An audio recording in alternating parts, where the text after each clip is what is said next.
What an amazing game, Met fans. Brian here, back again with Mets Mayhem. Your New York Mets just wrapped up their home opener at Citi Field versus the Toronto Blue Jays.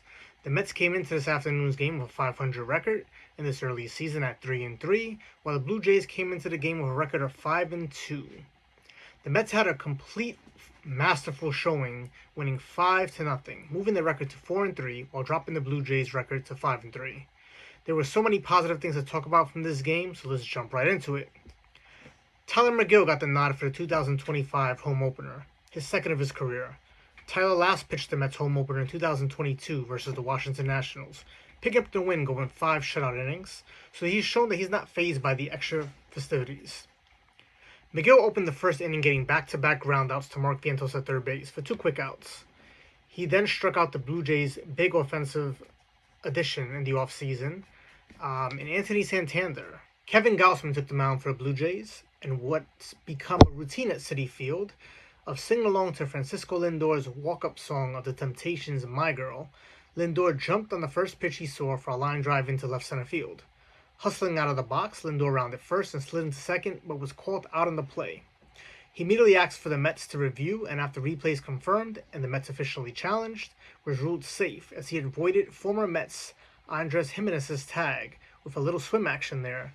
It wasn't quite Javi Baez level there, but it was enough to get the job done and avoid the tag.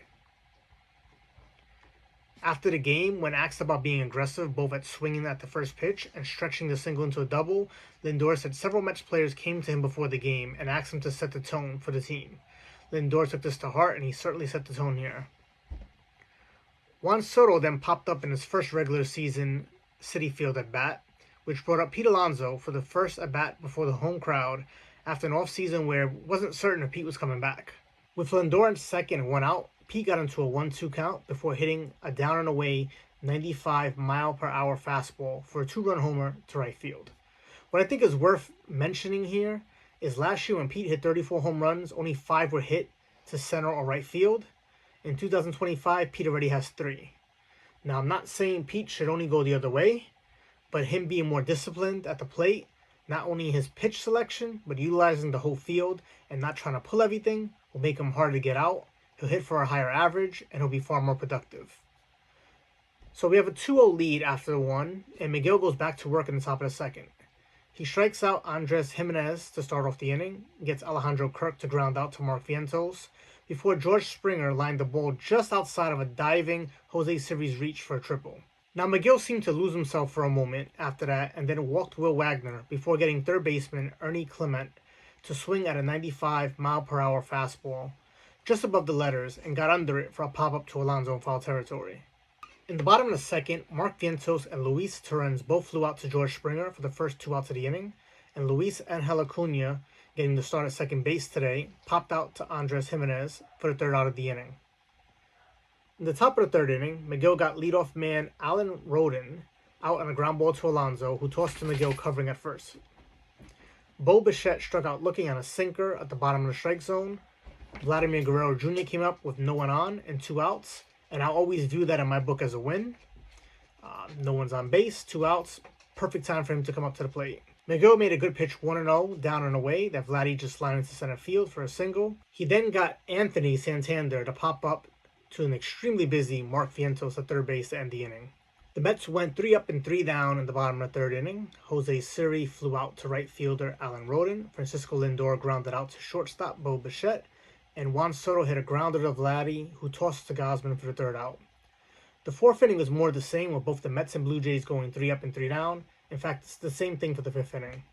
So at this point, it was a pretty crisp game. Both pitchers were pitching well. Defense was playing well. The difference in this game was Lindor's aggressiveness, followed by Alonso showing off his power by hitting a down and away pitch over the right field fence for his 3rd home run of the season. In the top of the 6th, Megill, still on the mound, got Bo Bichette to line out to Vientos at third for the 1st out. Vladimir Guerrero Jr. walked on a 3-2 pitch. It was clear Megill was trying to work away from Vladdy, but all 4 of his balls were not competitive. He then walked Anthony Santander for back-to-back walks of 1 out before Carlos Mendoza decided it was time to take the ball and turn it over to Reed Garrett to get us out of the jam.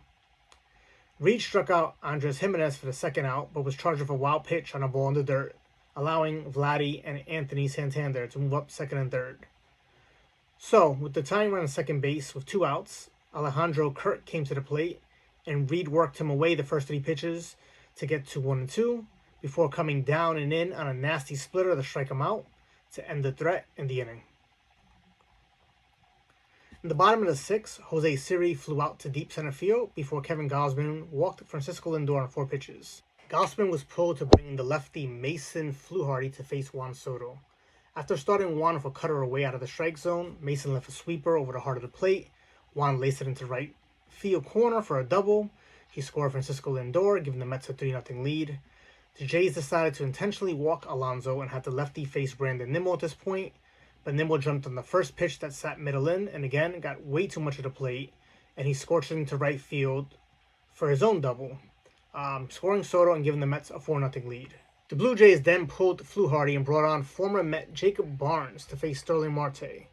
Barnes got Marte to swing at the first pitch down and away, which may have nicked the corner, but ultimately was not a pitch you want to swing at in the first pitch. However, the next 3 pitches were further off the plate, putting Barnes in a 3-1 hole. The 5th pitch of the at-bat, Barnes stayed down but got more of the plate, and Marte was able to elevate it, fly out to George Springer for the sac fly, scoring Alonso for the Mets' 5th and final run. So A.J. Minter came on now, and he had a bit of a rocky outing his last time. However, he came out to pitch the 7th inning, and after he gave up a leadoff single to George Springer, he struck out the next 3 batters in Will Wagner, Ernie Clement, and David Schneider. So it was a good bounce-back appearance for him. Now, the Mets didn't do much of anything in the 7th inning. Max Kranick came on at the top of the 8th. This was a great situation for him to be in. The Mets were up 5-0. He's facing the top of the Blue Jays lineup. So he struck out Bo Bichette. He made a great pitch to Vladdy, but he just went down and got it, lined it into left field for another single. But Kranick went back to work. He got Anthony Santander to fly out to Juan Soto in deep right. And then he got Andres Jimenez to ground out to Francisco Lindor, took the ball to second base by himself to get the force, and he got out of the inning. The Mets didn't score in the 8th, but they continued to keep their foot in the pedal and be aggressive here in this inning. So Lindor walked to lead off, and then he stole second. Soto grounded into a fielder's choice, erasing Lindor on third base, but then Soto stole second himself. But the Blue Jays pitcher Yariel Rodriguez got Pete Alonso to fly out to right field, and Brandon Nimmo to ground out to second, so he got out of the inning. So Max Kranick stayed on for a second inning to save the bullpen and keep them fresh for the rest of the series. And he got the Blue Jays 3-up, 3-down to secure the victory for the Mets. Some key takeaways from this game. Francisco Lindor, he finished 1 for 2 but had 2 walks. He came in with the mindset of being aggressive from the outset, and he did just that. Juan Soto got his first Citi Field hit with an RBI double to right field. Pete Alonso was locked in right now. He hit his 3rd home run of the season and his first Citi Field at bat this season. He finished 1 for 3, 2 runs scored, 2 RBIs. He's batting .292 thus far. He has 3 home runs and 10 RBIs in just 7 games. Brandon Nimmo made the Blue Jays pay after intentionally walking Pete Alonso with a line drive double to right field, driving in Soto. Marte, Vientos, Torrens, Acuna, and Siri were all hitless, although Marte did have the sac fly, and Torrens has had some key hits early on this season, just not this game. The Mets bullpen has been fantastic thus far. They pitched 19 2/3 innings. They only gave up 4 runs on 15 hits while striking out 22. Tyler Megill moves to 2-0. He went 5 1/3. He didn't allow a run. He gave up 2 hits.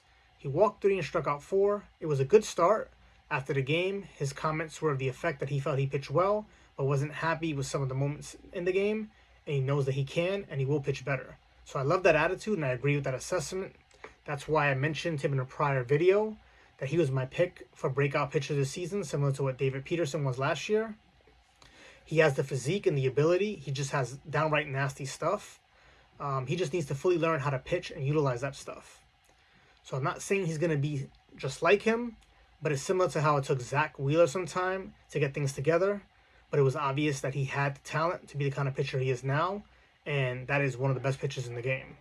So tomorrow night, it's a Saturday night game at Citi Field. Griffin Canning makes his Citi Field debut.